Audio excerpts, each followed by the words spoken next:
friends cheered 100 Who's outside right now? new adventures today. I need to escape this. Get that good sleep. Z Z Z Z Z Z Z Z Z Z Z Z less than 3. I need to.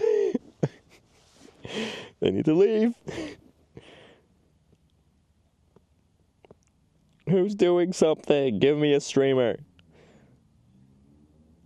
Give me a streamer. Who's live? Anyone outside? Tell me someone. Let me escape this. Danger Tater cheered 100 bits, activating water sprinklers.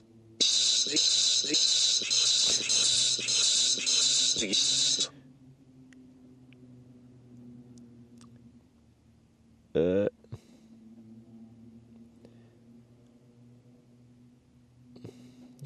who are they? I don't know who they are. It's an opportunity to learn.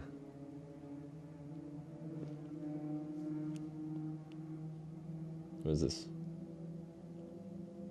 Oh, they're with Ginny right now.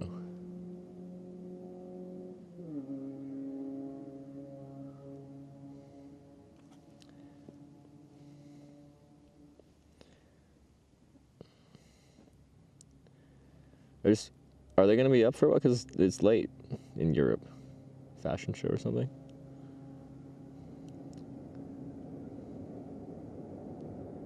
Not a fashion show.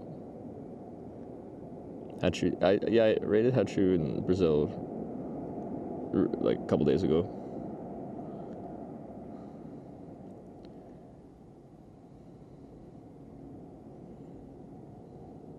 What do you guys think, Knut? He's in the gym. Honestly, I go to the gym now. Maybe I can get Knut to train me.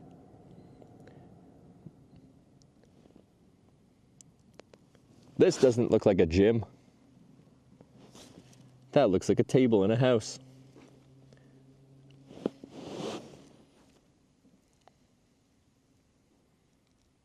Furball Farm. Okay, who's that?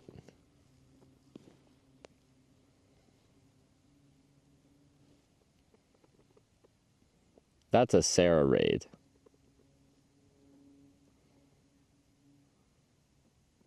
Can you interact with them?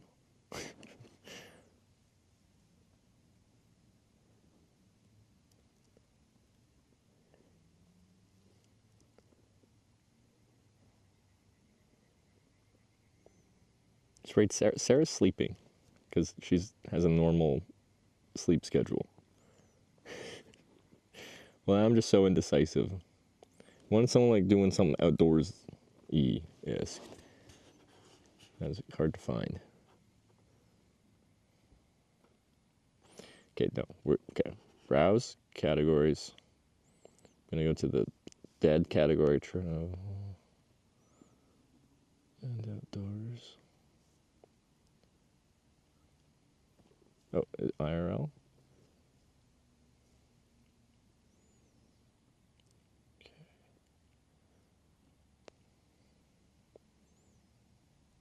Music, open mic. Oh, they're driving their car. That's not right. Not French.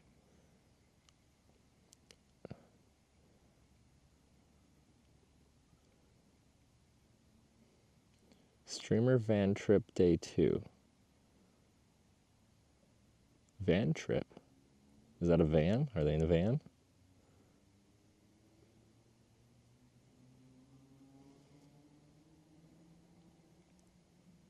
Friday trip from Austin, Texas. Van trip? Kuma is sleeping. It's not. Who are you? So I'm the only one who has. Or me and Amanda were the only 2 people who have bandwidth. Are you okay? What? I'll be fine. I'll be fine. I'm probably overreacting, but like, I don't know. That seems like bad vibes. Okay.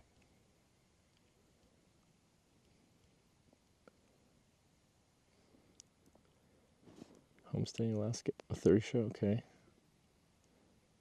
Rate Sasha Grey, is she doing something cool?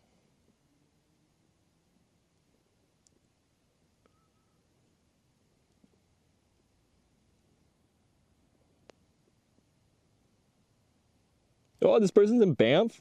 No. This is it. Canada. We found it. We found it. Perfect.